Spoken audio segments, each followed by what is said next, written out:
Hello friends. आज के इस वीडियो में हम ब्राइटकॉम ग्रुप लिमिटेड कंपनी के स्टॉक और कंपनी के बारे में डिटेल्ड एनालिसिस करेंगे।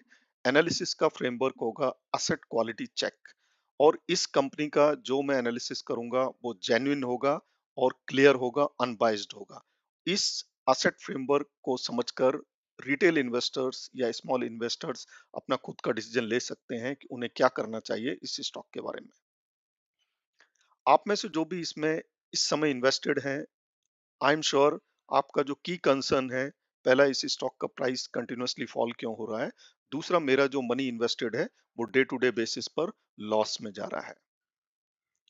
इसको बेटर समझने के लिए, इस कंपनी और स्टॉक को बेटर समझने के लिए मेरा एक फ्रेमवर्क है जिसको आप और किसी कंपनी पर भी अप्लाई कर सकते हैं। पहला असेट क्वालिटी, दूसरा trade receivable, third is the cash quality. इन तीनों को हम डिटेल में समझते हैं। पहला है इम्पेयरमेंट रिस्क। कोई भी असेट्स दो क्वालिटी के होते हैं, एक क्लियर क्लीन असेट होता है, दूसरा असेट के ऊपर रिस्क होता है जिसको हम बोलते हैं इम्पेयरमेंट रिस्क। सेकंड कंपोनेंट है ट्रेड रिसीवेबल। इसमें ऐसे कौन से ट्रेड्स हैं जो day to day, year on year basis पर बढ़ते जा रहे हैं और कंपनी को उसका कन्वर्सन कैश में नहीं हो रहा है। थर्ड है कैश फ्लो। कैश फ्लो की क्या पोजीशन है वो हम देखेंगे। पहला होता है इम्पेयरमेंट। असेट इम्पेयरमेंट वो असेट्स हैं जो बैलेंस शीट में दिखाए जा रहे हैं, लेकिन ऑडिटर्स उनके ऊपर कॉन्फिडेंस नहीं रखते हैं क्योंकि ये लीगल मैटर्स या किसी और रेगुलेटरी एक्शंस के तहत अभी क्वेश्चन में है।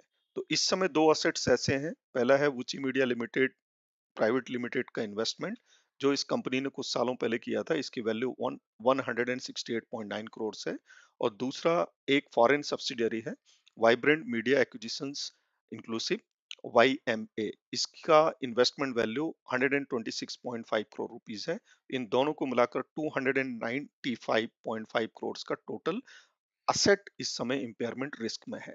कल को यदि लीगल मैटर्स की वजह से ये असेट इंपेयरमेंट कंपनी के फेवर में नहीं आता है, तो आप ये मान के चलिए दोस्तों, इतना अमाउंट बैलेंस शीट के असेट में से माइनस हो जाएगा। दूसरा क्रिटिकल कंपोनेंट है प्रेफरेंशियल अलॉटमेंट्स। प्रेफरेंशियल अलॉटमेंट्स क्या होते हैं दोस्तों? कंपनी कुछ स्पेसिफिक इन्वेस्टर्स को आइडेंटिफाई करके या तो उनको इक्विटी शेयर्स किसी फिक्स प्राइस पर देती है या उनको वारंट्स इशू करती है। या इक्विटी शेयर देगी या वारंट्स देगी। कुछ सालों पहले इस कंपनी ने 51.21 करोड़ शेयर इसके तहत स्पेसिफिक इन्वेस्टर्स को डिस्ट्रीब्यूट किए थे। उसमें क्या हुआ था? उसमें से जो इक्विटी से रिलेटेड शेयर्स थे, वो पैसा इस कंपनी के पास आया जिसकी वैल्यू 420 से 450 करोड़ के आसपास है, और इसके ऊपर कोई डिस्प्यूट नहीं है। This is very clear and clean. इसी का जो सेकंड कंपोनेंट है, जो वारंट से रिलेटेड है, जब वारंट्स को इक्विटी में कन्वर्ट करते हैं, तो जो स्पेसिफिक आइडेंटिफाइड इन्वेस्टर्स होते हैं, वो एक पर्टिकुलर टाइमलाइन के अंदर उस कंपनी को पैसा जमा करते हैं या पैसा देते हैं। तो ये जो कंपोनेंट है 400 से 450 करोड़, ये कंपोनेंट इस समय एक लीगल डिस्प्यूट में चल रहा है। मैं बोलूंगा ये अंडर ऑब्जर्वेशन है सेबी की तरफ से। तो इस कंपोनेंट को आप इस समय डिस्प्यूटेड कंपोनेंट मानकर ये सोच सकते हैं, समझ सकते हैं कि आगे जाकर ये इस कंपनी में आ भी सकता है और इस कंपनी में से माइनस भी हो सकता है। इसका इन दोनों को मिलाकर टोटल इक्विटी जो होती है वो 867.78 करोड़ है। ये कंपनी ने अपने बुक्स में कंसीडर की हुई है। अभी कल को ये पैसा आ भी सकता है या माइनस भी हो सकता है। तो ये दूसरा रिस्क हुआ जिसकी वजह से बिग इन्वेस्टर्स इस कंपनी में पैसा लगाने से दूर हो रहे हैं या कतरा रहे हैं। थर्ड कंपोनेंट है ऑडिटर्स। इस कंपनी की बुक्स का या स्टेटमेंट्स का जब भी ऑडिट होता है, अभी जो रिसेंट ऑडिट्स हुए हैं, मैं रेफर कर रहा हूं FY 24-25 की एनुअल रिपोर्ट को। उसमें ऑडिटर्स का जो ओपिनियन है वो क्वालिफाइड आया है। दोस्तों, ये क्वालिफाइड ओपिनियन एक रिस्की ऑब्जर्वेशन होता है, और एक ये सीरियस स्टेप है किसी भी ऑडिटर की तरफ से, जब भी वो बोलते हैं कि इसके ऑडिट करने के बाद मुझे काफी सारे कंपोनेंट क्वालिफाइड लगते हैं। इस कंपनी का ऑडिट क्लीन आना चाहिए। जब तक ये ऑडिटर्स अपनी रिपोर्ट में ऑब्जर्वेशंस को क्वालिफाइड करके लिखेंगे, ये रिस्क में बनी रहेगी ये कंपनी, और बड़े इन्वेस्टर्स इसमें आने से दूर भागेंगे। अभी हम देखते हैं कि इस तरह से ये रिस्क का जो एक्सपोजर है असेट्स में कैसे हम डिस्ट्रीब्यूट कर सकते हैं। तो पहला ट्रेड रिसीवेबल है। कंपनी ने जो भी बिजनेस कस्टमर्स के साथ किया है उसका अभी तक 3,926 करोड़ रुपीस पैसा पेंडिंग है।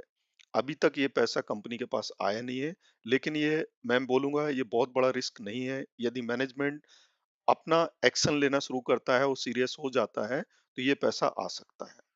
दूसरा कंपोनेंट है लोन्स एंड एडवांसेस, जो कि 2152 करोड़ है। ये डेटा मैंने FY24-25 की रिपोर्ट से लिया है, एनुअल रिपोर्ट से। इसमें भी रिस्क है, लेकिन ये भी रिकवर हो सकता है। तो मेरा मानना है ये जो दो कंपोनेंट हैं ये रिकवर हो सकते हैं और बैलेंस शीट में आगे जाकर कैश की पोजीशन को बहुत स्ट्रांग कर सकते हैं। Now comes the other two component. पहला है इन्वेस्टमेंट इन YMA, जो हमने पहले देखा था, इसकी वैल्यू 126 करोड़ है। और दूसरा investment in Vuchi media is 169 crore. ये इस समय इम्पेयर्ड असेट्स हैं। ये कल को माइनस भी हो सकते हैं, जीरो भी हो सकते हैं, तो एक ये बड़ा रिस्क है। और इन्हीं से कनेक्टेड मैं बोलूंगा जो YMA है और इसी तरह से जितना भी फॉरेन सब्सिडियरीज हैं उनका टोटल गुडविल 300 करोड़ है। इसको मैं थोड़ा डिटेल में नहीं जाता हूं, बट ये मान सकते हैं आप कि जितनी भी कंपनीज में फॉरेन फॉरेन कंपनीज में फॉरेन सब्सिडियरीज में इस ब्राइटकॉम ग्रुप कंपनी ने इन्वेस्ट किया है, उसके ऊपर एक गुडविल अमाउंट है। इसको आप असेट की तरह ट्रीट कर सकते हैं। जैसे जैसे फॉरेन सब्सिडियरी के फाइनेंशियल्स अच्छे होते जाते हैं तो ये अमाउंट बना रहेगा या बढ़ भी जाएगा। यदि उसके अमाउंट फाइनेंशियल्स डिटीरियोरेट होते हैं आगे चलकर तो ये अमाउंट कम हो सकता है। तो ये भी एक रिस्की आइटम है, इसको भी मैंने इम्पेयरमेंट रिस्क में डाला है। और कंपनी का जो इस समय टोटल कैश पोजीशन है 1153 करोड़ है। ये ऑडिटेड है दोस्तों। इसको ऑडिटर ने ऑडिट किया है। FY24 की एनुअल रिपोर्ट में क्लियरली बोला है ये कोई रिस्क नहीं है। इतना कैश बैलेंस इस कंपनी के पास है। तो आप इसको दोबारा देख सकते हैं। इसमें जो कंपोनेंट है जो हैंडल किए जा सकते हैं वो ट्रेड रिसीवेबल अमाउंट है, लोन एंड एडवांसेस अमाउंट है। जो रिस्क कैटेगरी में आता है वो ये दो मैं बोलूंगा प्राइमरीली, ये दो अमाउंट्स हैं जो कि बैलेंस शीट में से असेट में से कभी भी माइनस हो सकते हैं।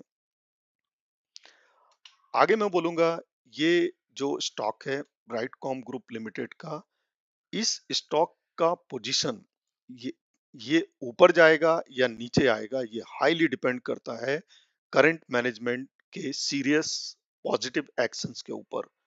इसलिए मैं दोस्तों सजेस्ट करूंगा यदि आपको डिटेल्ड अकाउंटिंग और बैलेंस शीट और बाकी जो लीगल मैटर्स हैं उनका डेली अपडेट्स नहीं रहता है या अपने आप को अपडेट नहीं कर पाते हैं तो आप बिना देखे इसको एवरेज मत करिए। ये मेरा सजेशन है। आई एम नॉट सेइंग कि यू शुड डू दैट, लेकिन आपको ये अपने आप डिसाइड करना पड़ेगा कि मुझे इसमें इन्वेस्टेड रहना चाहिए या नहीं रहना चाहिए।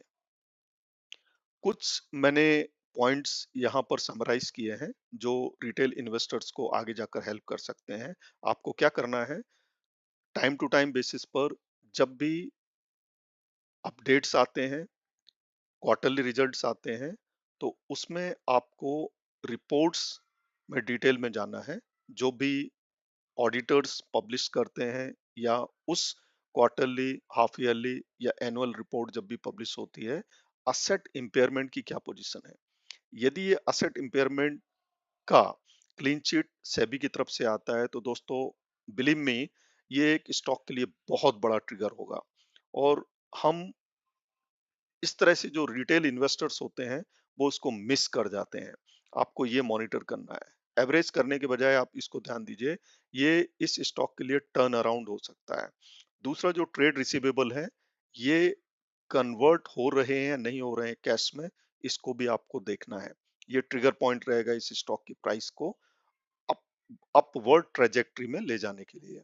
लोन एंड एडवांसेस की क्या पोजीशन है, ये टाइम टू टाइम अपडेट्स जब भी आते हैं आपको इसको देखना है, ये रिकवर हुए हैं नहीं, इसमें इंप्रूवमेंट हो रहा है नहीं, ये भी एक पॉजिटिव सिग्नल हो सकता है इस स्टॉक की प्राइस को अप ट्रेंड देने के लिए। कैश फ्लो फ्रॉम ऑपरेशंस आपको देखना है कि ये कैश फ्लो फ्रॉम ऑपरेशंस कितना हो रहा है। प्रॉफिट आफ्टर टैक्स जो भी पी एंड एल स्टेटमेंट से निकल कर आता है, केवल वो सफिशिएंट नहीं है दोस्तों।